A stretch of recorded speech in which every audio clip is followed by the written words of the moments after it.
It was the most devastating night of my life, but it was also the night that started everything.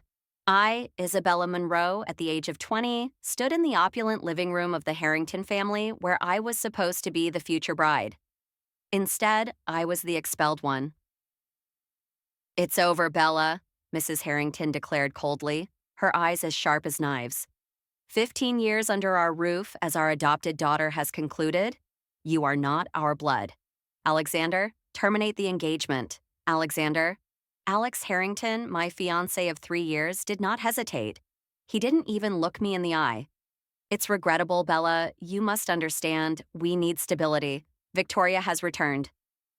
In a single night, I lost everything. My title, my wealth, and my love. Victoria Harrington, the true heiress with golden hair and a look of triumph, stood beside Alex, smiling softly like a knife wrapped in velvet. A few weeks later, they were married. I left that mansion with only one suitcase and my humiliation. The feeling of being betrayed and discarded simply for not having the Harrington name on my birth certificate was something my pride could not accept. I cried, but those tears quickly turned into a cold fire. I didn't need their title. I would forge my own. My revenge would not be a scream, it would be a judgment executed in silence. As I walked out, the few family friends and executives still lingering offered pitying, almost smug glances. I heard Mrs. Harrington's sister, a woman who always resented my presence, whisper to her husband, "Well, that solves that problem. The Monroe girl finally found her place outside." The shame was a physical weight, but the derision was fuel. I walked past the line of servants whose averted eyes spoke volumes and hailed a cab on the curb, the epitome of a fallen princess. I recalled my time as the heiress. The Harrington family had treated me well, indulging me with every luxury. However, there was always an invisible doubt. I was the adopted daughter, the one who could never truly inherit the empire. Victoria and Alex, even when they treated me with that upper-class politeness, their eyes always looked down. When I achieved the highest grades at prep school, Victoria would scoff, "Impressive data, Bella, but business isn't textbook knowledge." When Alex promised our future, he always reminded me, "My love is enough to cover your humble origins, my darling." My life was a golden cage, beautiful but suffocating. When I was expelled, that cage collapsed, and I fell into the abyss. But in that abyss, I found my real wings. The most surprising thing happened shortly after. My real biological parents, Thomas and Eleanor Monroe, whom I had never known, found me. Our first meeting was not in a boardroom, but in a quiet, sunlit garden. The moment my mother, Eleanor, looked at me, the same eyes, the same curve of the jaw, the dam broke. 10 years of suppressed loneliness and hurt dissolved. She embraced me, holding me tighter than anyone ever had. And my father, Thomas, stood beside us, his own eyes glistening. It was a raw, aching joy that healed a wound I didn't know I had. They weren't just wealthy, they were figures who influenced the global economy, people who had been quietly searching for me for years. I was brought back into the Monroe dynasty, a true empire, far grander than the so-called empire of the Harringtons. They didn't spoil me, they invested in me. They nurtured my intellect, giving me access to the best tutors in strategic finance, global politics, and social maneuvering. They treated me with a respect and tenderness that made the Harringtons' indulgence feel cheap and manipulative. I didn't just inherit assets, I was taught power. In the 10 years that followed, under their unwavering love and guidance, I became Isabella Monroe, a sharp financial expert and strategist. It was during this period of growth that I met him, Julian Vance, a man from old European money, quiet influence, and impeccable taste. He was everything Alex was not. Genuine, brilliant, and completely unconcerned with titles. He became my partner, supporting my ambition while reminding me that true happiness existed outside of revenge. Having him by my side, someone who accepted me unconditionally, was the final piece of armor I needed. I learned how to run a venture capital fund, how to manipulate the stock market, and most importantly, how to smile while planning an overthrow. My name in the business world became Bella Monroe, the woman with no clear history who had built a massive fortune from nothing. I was ready. The game called revenge was about to begin. 10 years. Now, at 30, I walked into the annual charity auction of the Harrington Fund. I had changed. The sophisticated black evening gown, the naturally loose braided hair, and the confidence emanating from every step were no longer the attire of an adopted daughter. I was the anonymous main investor in this very event.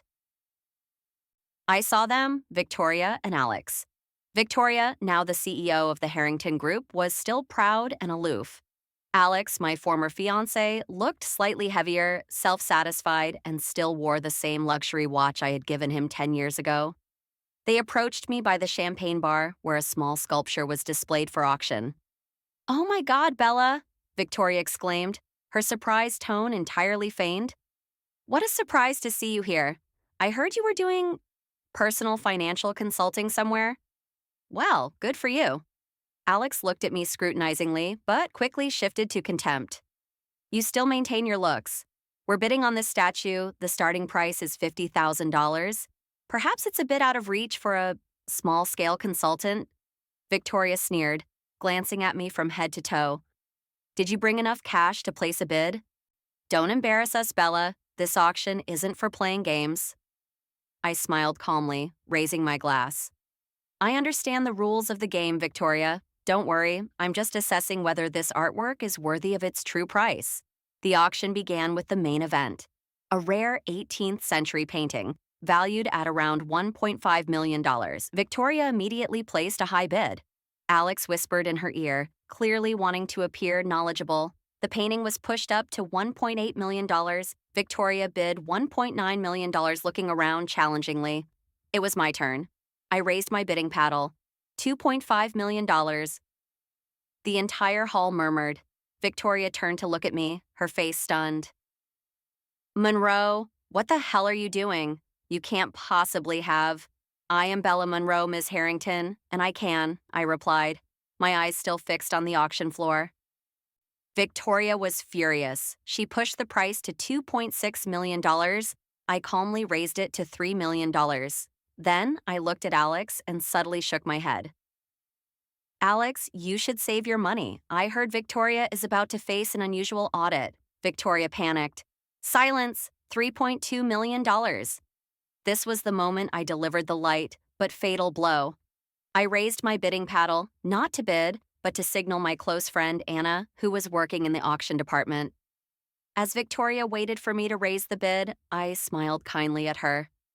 "Victoria, by the way, do you know this dress of yours?" I pointed to Victoria's expensive couture gown. "It's beautiful, but I have a feeling you forgot to remove the store's price tag from the hem." Everyone within earshot held their breath. Victoria immediately reached down to touch the hem of her dress, her face turning white with panic as she realized that, even if she hadn't left the tag on, her reaction to my words was a public confession. "It's just a joke, Victoria," I said, my voice full of feigned innocence, but the amusement clear in my eyes. "You should focus on the bidding, or people will think you're too stressed to be lucid." Victoria, completely humiliated and distracted, couldn't place the next bid. The auctioneer counted down. "Going once, going twice, sold to Miss Monroe for $3 million. I won. I didn't just win the painting, I won the social battle. The twist.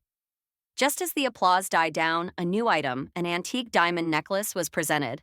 Before Victoria could recover, another paddle was raised from the back of the room, calmly outbidding a wealthy oil baron. Alex's eyes widened, recognition dawning, then fear. "Wait, is that Julian Vance? The Vance family?" Victoria scoffed. "Who cares? Some obscure European. Oh my God, Alex, shut up." Because Julian Vance, looking effortlessly elegant in a perfectly tailored tuxedo, was now walking directly toward my table. He didn't even glance at Victoria or Alex.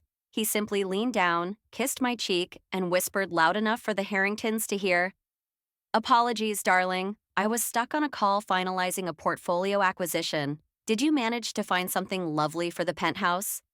Alex paled. The Vance family's wealth wasn't just old, it was foundational. They owned the very banks the Harringtons aspired to borrow from. Alex had tried and failed to get an audience with Julian's people just last year. Julian sat down beside me, smiling coolly at Alex. "Ah, Mr. Harrington, I hear your group is having some liquidity issues. My team might be acquiring some distressed assets in the Manhattan area soon. Perhaps we should chat. Victoria gripped Alex's arm, her composure completely shattered. Her face screamed, "This is your small-scale consultant's boyfriend?" After the auction ended, I stood up, Julian's hand resting lightly on my lower back. Victoria and Alex tried to retreat but were quickly surrounded by reporters who were now far more interested in the power couple at my table than the auction results. Victoria whispered to me, her voice full of hatred, "This is an outrage. How did you do this? First the bid, now him?"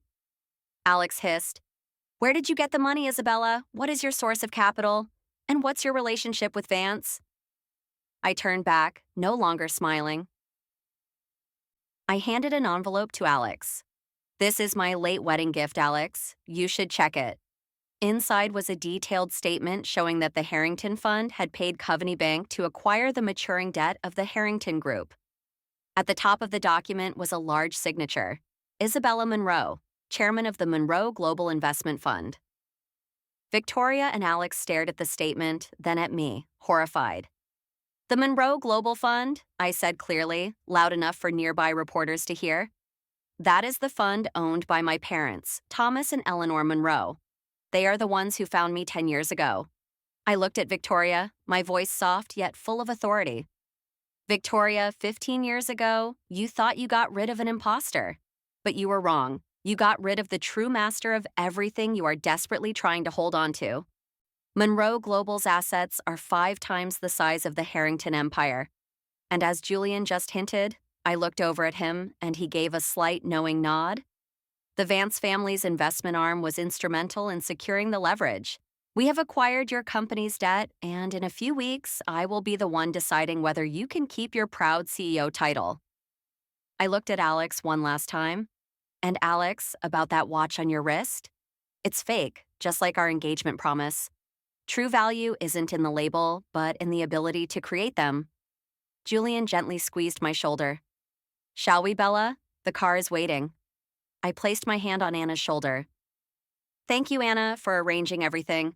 I have an important board meeting tomorrow morning. The Harrington board." I walked away, Julian Vance at my side, leaving Victoria and Alex standing there, their faces pale as they realized that my revenge was not a small game. It was a perfect takeover, executed with intellect, patience, superior wealth, and the support of an empire that dwarfed their own. I had proven that one's worth is not in a title but in one's own power and choices.